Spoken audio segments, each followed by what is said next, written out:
Okay. Good afternoon.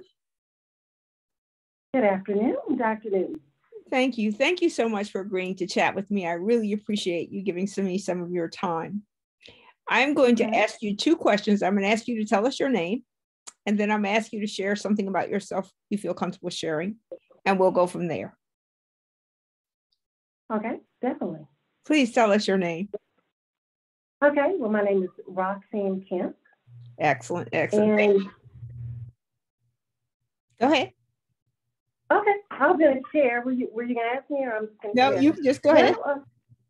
Well, just a little bit about myself.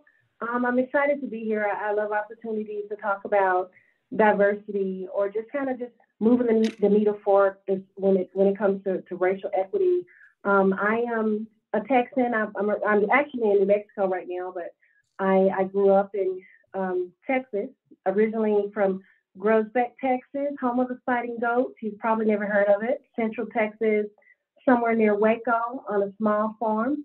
And my great grandparents raised me, so I'm almost like from a whole nother generation, because these individuals were, I like to say, just recently had been freed, and they still live that same lifestyle. We're on a farm.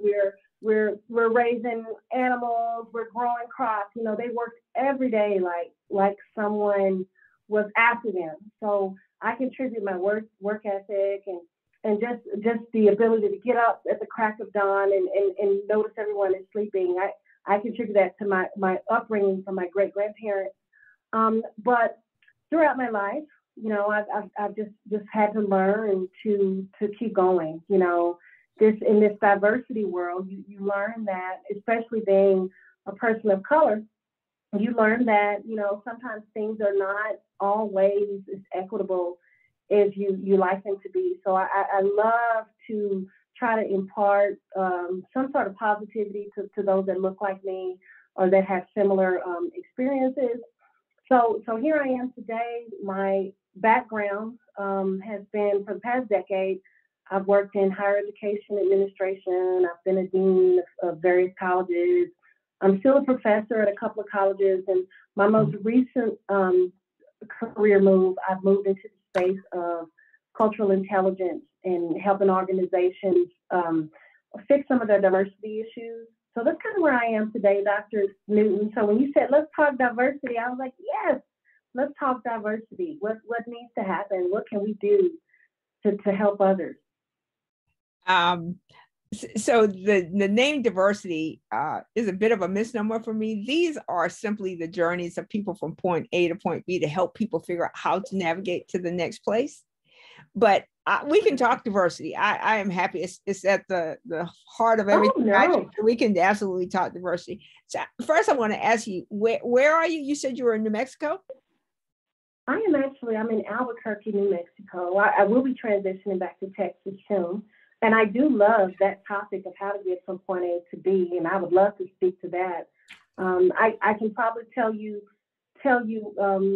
what I would tell my children and mentees is that the first thing we have to do is you have to remember that no one thing that you do in life will define you. So no matter how good it is or how bad it is, you have to keep moving. So, as I go back from point A to point B, I mentioned that my great-grandparents, they raised me. Well, they raised me because my parents were absent. My mother was mentally ill. My father was absent. So they were the ones, my great-grandparents stepped up and decided to raise me. And ironically, what was really funny about it is that they had this real biblical name, Sarah and King Solomon. So you can imagine the mockery in churches when they would show up, these elderly individuals in their 70s, 80s, raising these small children. So, I was pretty sheltered. So when I got and I came from a town where you didn't, like right now, you hear of all the battles going on in the schools with, the schools are upset because teachers are teaching CRT. And then, you have another group of parents that are upset because they don't want their students to feel bad about the things that their ancestors did. But my world, you learned nothing, and it wasn't good for me. It wasn't good for me because I didn't learn anything. In my mind, the little blip that they taught us in this little small town was slavery happened, it's over, everything is good now. So when I transitioned out of that little small world, I went into the Army and I started to meet people from all over the world. And, you know, it was just totally different. It was totally different. So I didn't go out with enough training to understand how to navigate in a world being a Black female until I got out and started to just, you know, just kind of learn.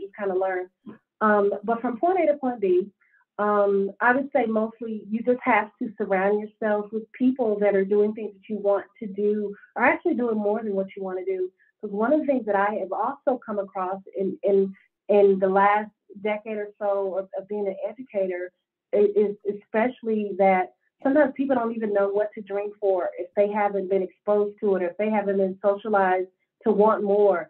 So, you know, I would tell people if someone is watching this, they definitely, Dr. Newton, they want to learn, they want to grow, but you have a group of individuals that just haven't been exposed to much. So if you're one of the leaders that's watching this, or someone that's in a place where they can impact change, just every opportunity you get, I would say, try to impart some positives, try to impart some knowledge, try to be a mentor, try to be a role model. For those of you that are already aspiring to do great things, then just continue to move forward and continue to research and look at others that are doing the things that you want to do. Because if someone else has been successful in an area, then it could be you, you know. So you don't even have to worry about coveting anyone else's skills or wanting what anyone else has got. But if it's happened and it's meant for you, you can definitely achieve whatever it is that you're trying to achieve. So on a personal note, I am a grandmother. I have 4 grandchildren. I have 7 children, and we're a blended family. So that means that, you know, my husband and I came to the marriage and we both had a set of kids. So that's a whole challenge in itself, but it has been amazing, you know, being able to take credit for all the great stuff, and you didn't have to go through the labor and all that stuff. So that's amazing. Probably my best friend is probably my grandson that's the closest to me. He's 4 years old, and he knows everything. So I spend more time with him than probably anyone, because he calls me teacher. He comes over to learn. So most of my time is spent either consulting, teaching, or on Pinterest trying to find a new recipe. But definitely, I actually love what I do. I love teaching. I love consulting. I love educating others and trying to help others find a way to make it to their next step. So hopefully I'm on the right track, Dr. Newton. So if you have any more questions for me, I'm here. How did you choose education? Oh, that's a long one. So the nitty gritty. So my great-grandparents, of course, were just much too old to finish raising me. So honestly, I started working when I was 13 years old. I was pretty much on my own. I was working 13 years old, trying to help with my other siblings that had actually been transplanted somewhere else. So I've been working since I was 13 years old. By the time I was 17, 18 years old, I found myself with child. I found myself with child in high school. And there was this counselor, and I'm going way back, this counselor that said, you know, because I was too sick, she thought I was going to drop out of high school. And she put me in this alternative school. And she said, if you go here, you're pregnant, you're sick, you can graduate early, you can graduate and have your baby and stuff. So I did that. So I went there, I graduated before my class. So I was, you know, probably about 17. And at this point now, I needed to make a living. Well, I had a grandfather who was in education. He didn't raise me, but his mother was raising me. And he would come through every so often. He had a whole other family. And he would say, you'd be a great teacher. And I said, I don't even like kids. So I don't know how I would be a great teacher, but I don't like kids. So years passed. I didn't like kids. So what made it even worse is when I went into the military, and I was super militant because I felt like I had just kind of just scrap my whole life and take care of myself, and no one had helped me. That's what I thought. You know, I felt like I was just a self-made woman. So when I was in my early 20s, I got out of the Army. By that time I had married. I had, you know, a couple of kids at that time. I married while I was in the Army. And I had my GI Bill, and they were like, okay, you got this GI Bill, you go back to school, and we've given you these benefits, go back to school. I got out into the sales force, and I found that, you know, I was doing really, really well, but every time you start a new job, you have to prove yourself again, you have to start over. And I said, well, I need to go back to school. I need to use my GI Bill entitlement before it runs out. So I get into school, and I'm going to be, what can I do to make a lot of money? Because I'm just more like, how do I make money? So I'm going to be an accountant. I'm going to deal with money. And I went to Colorado and I enrolled in school, and I'm going to be an accountant. And I had to take my general education courses. By now, I'm still in my 20s, late 20s probably. And I get into the class, and the first class that I run across was psychology. And I am just, I fall in love with this teacher. He probably telling my age, but if you remember Mr. Roper, you remember Mr. Roper? He was like Mr. Roper. And this man would get up and he would teach psychology, and he would make those students bare their souls.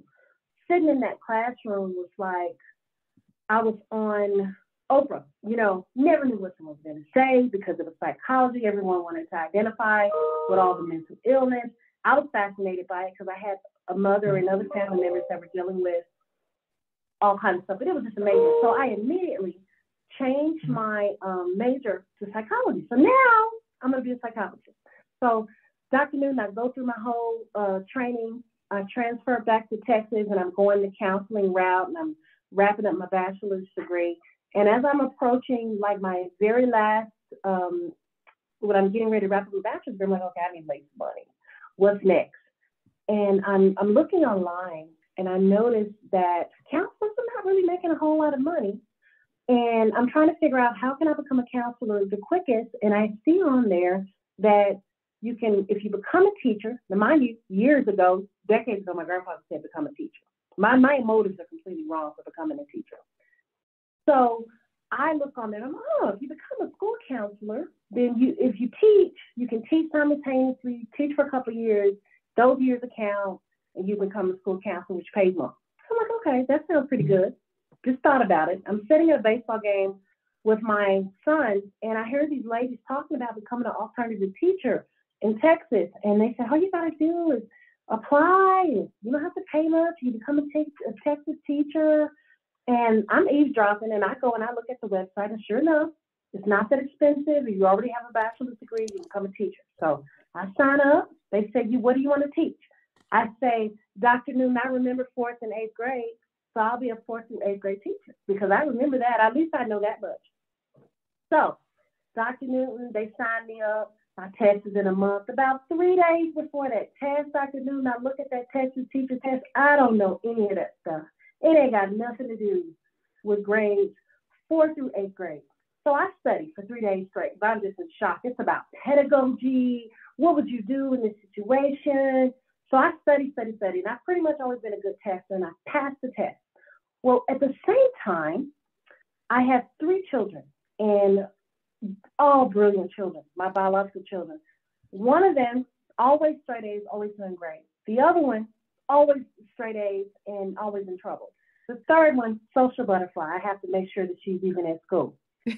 Well, because of the middle child, who's now a game developer genius, by the way, had found out about Black History Month. It was Black History Month going on, and he had found out about, a lot of those things that I didn't know when I was a kid. So he was convinced that his new school was racist, and that some of the people were dealing with him were racist, And I had just kind of touch and go with that whole subject.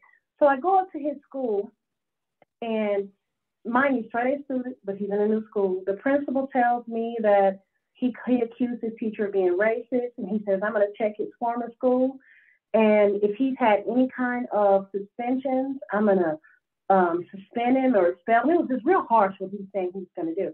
Mm-hmm. So I told the principal, I said, he hasn't been in any kind of suspensions or anything. And he said to me, well, I'm going to wait until he gets in trouble again, and then I'm going to expel him. And immediately my mind said, this man is waiting on my son to fail, not what can I do to help him? I'm waiting on him to fail. Knee-jerk reaction, Dr. Newton. I went to the front of the school, and I disenrolled both of my sons. My daughter was already at a charter school because they had dance, and I was trying to motivate her. She had picked up some weight and low self-confidence, and she loved to dance. I put her in there, which had worked miraculously. But she danced all that weight off, and was doing all kinds of stuff. But I pulled my kids out of school, no idea where they was going. but there was a charter school next door that also took kids my students. So I took them over there to the charter school. This is going somewhere. This is going to let you know how I ended up in education.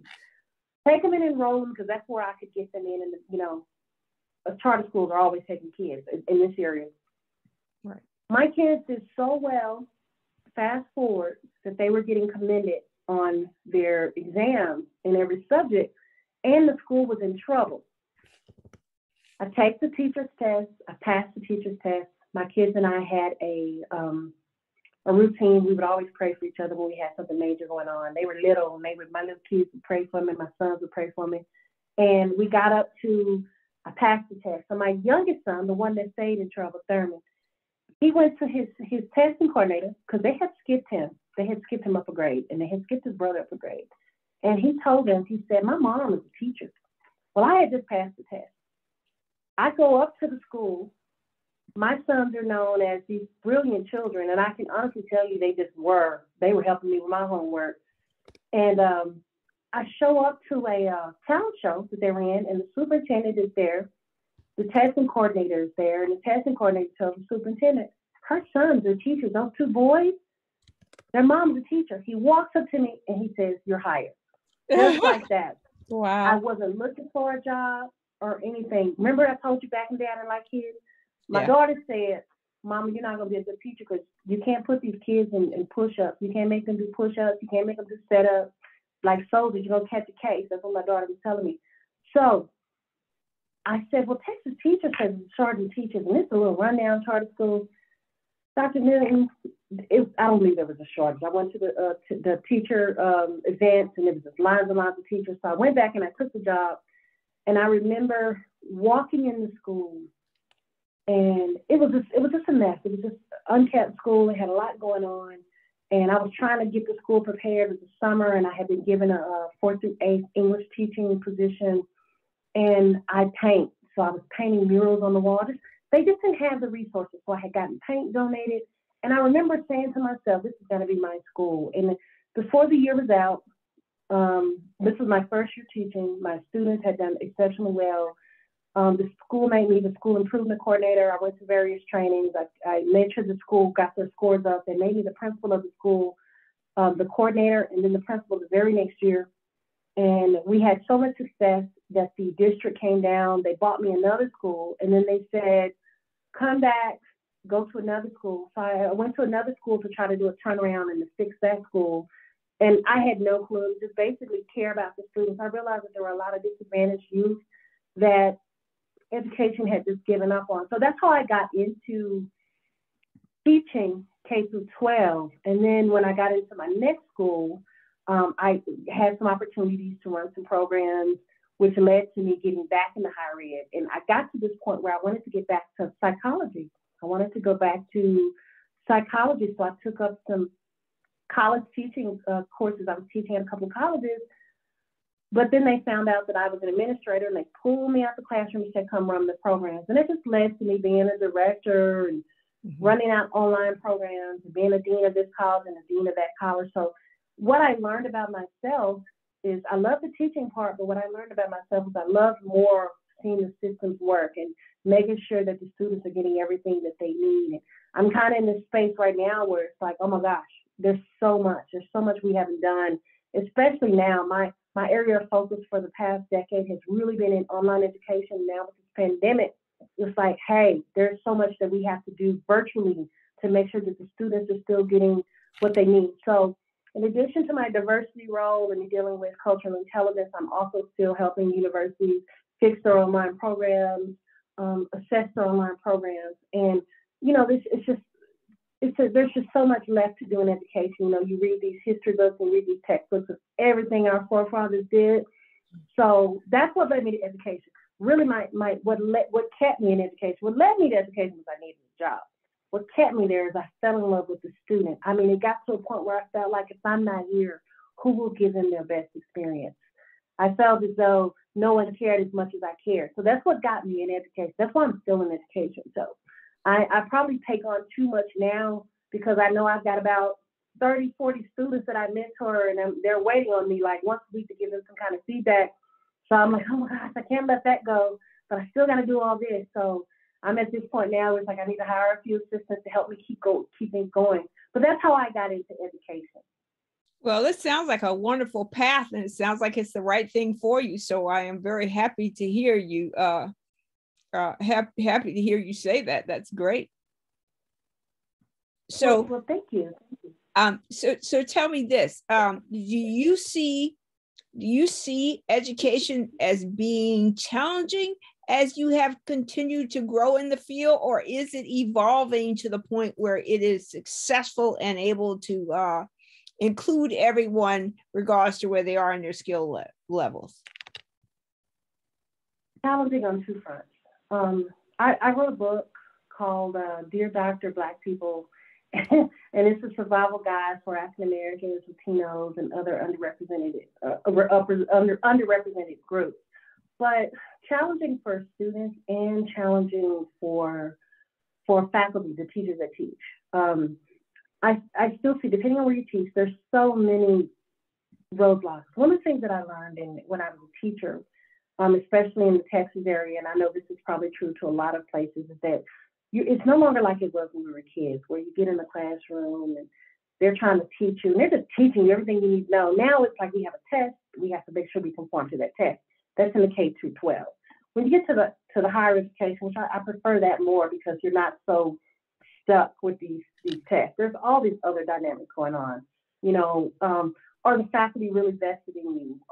Do they have the time to be vested in you? Because a lot of us are adjunct professors and we just got a little bit of time, to give to these students.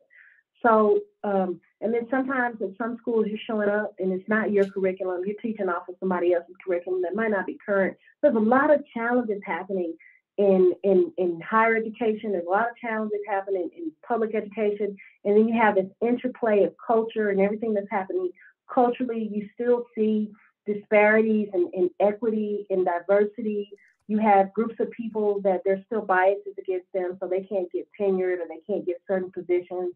I know that I have opened the doors for a lot of people that look like me, and not because they look like me. I looked at them on paper and said, oh, okay, this person has the qualifications, and there's no reason why they can't do this job. Whereas people, some of my predecessors, you never saw anyone that, looked like me really walk through the door. So you're still dealing with a lot.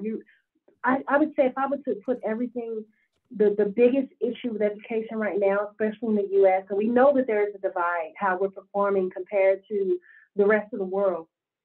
The biggest situation with education right now is quality. The quality is not always there. I go into schools, when I'm consulting and I look at their programs, and the quality is not there because it's a money-making business. Now, some of these Ivy League schools and some of these public schools that are huge and they're not worried about enrollment, they have a little bit more time to make sure that the quality is there and that the rigor is there. But a lot of the for-profits and a lot of the smaller colleges, the quality is not always there, and these mega systems where you have thousands and thousands of teachers teaching in these virtual classrooms, the quality is not always there. It's just kind of like a turnkey situation. I have some classes to where just go any grade.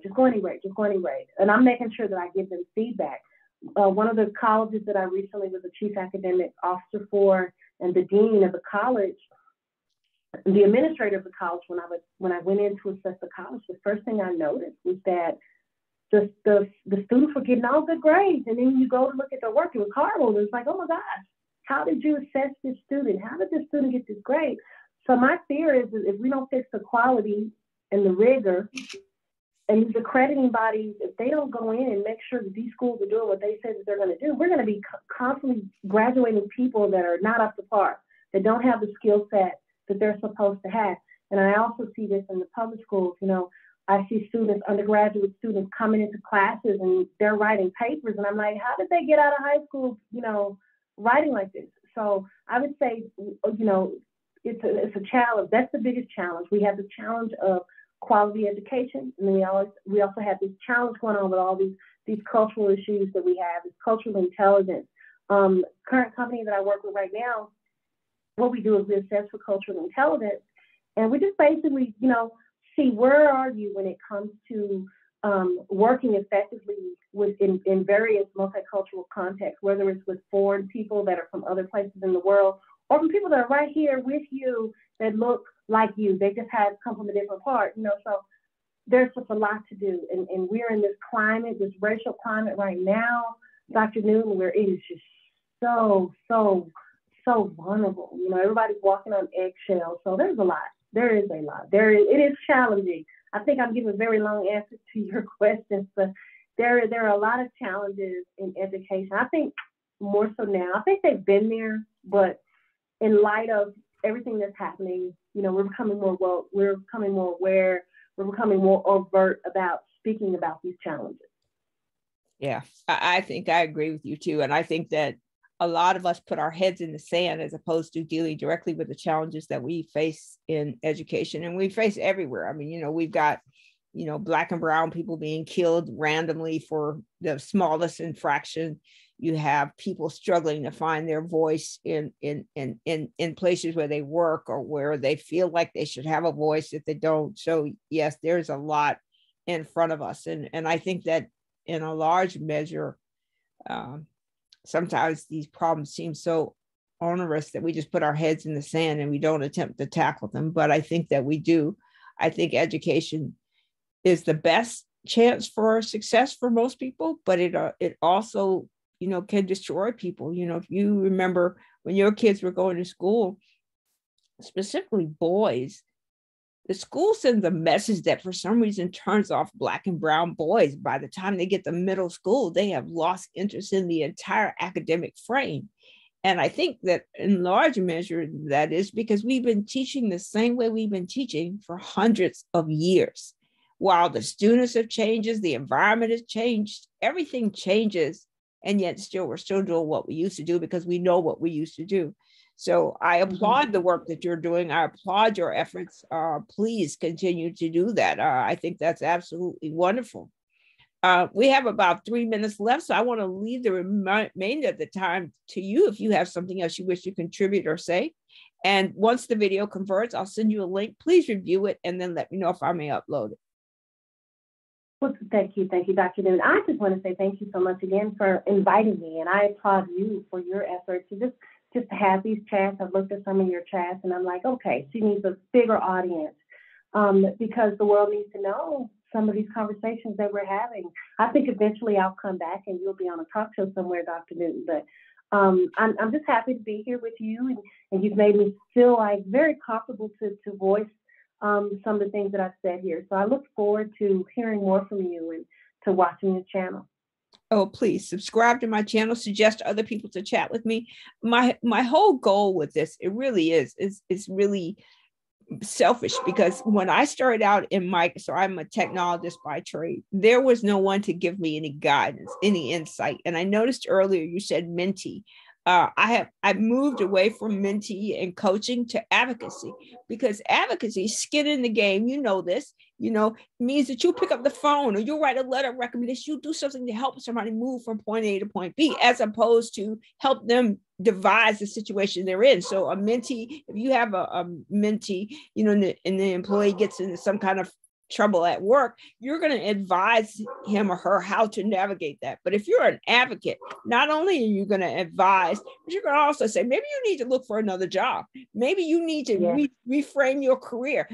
So when you're an advocate, you're always looking out for the people that come to you for advice and help. And so a lot of people come, I have thousands of people who come to me for things. And so what I try to do, as opposed to giving my opinion, which may be jaded or whatever, listen to these chats, listen to the stories of people who have been where you are or going where you're going or whatever, and use that to figure out how, because every single person I have talked to date, and I've done over 500 of these, has been a voice for somebody to move from point A to point B. And that's really all I want.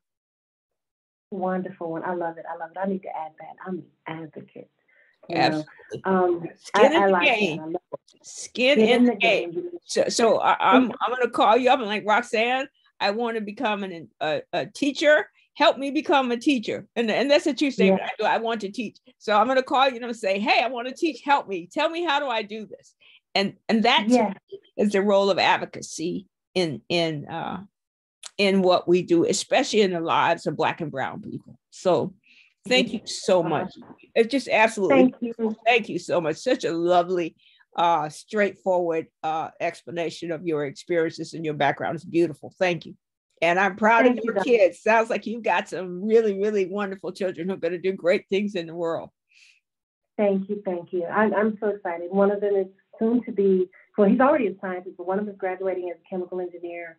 The other one is writing videos, video games, and he's from Sweden. And then my baby girl, she is a trucker. She started a transportation company.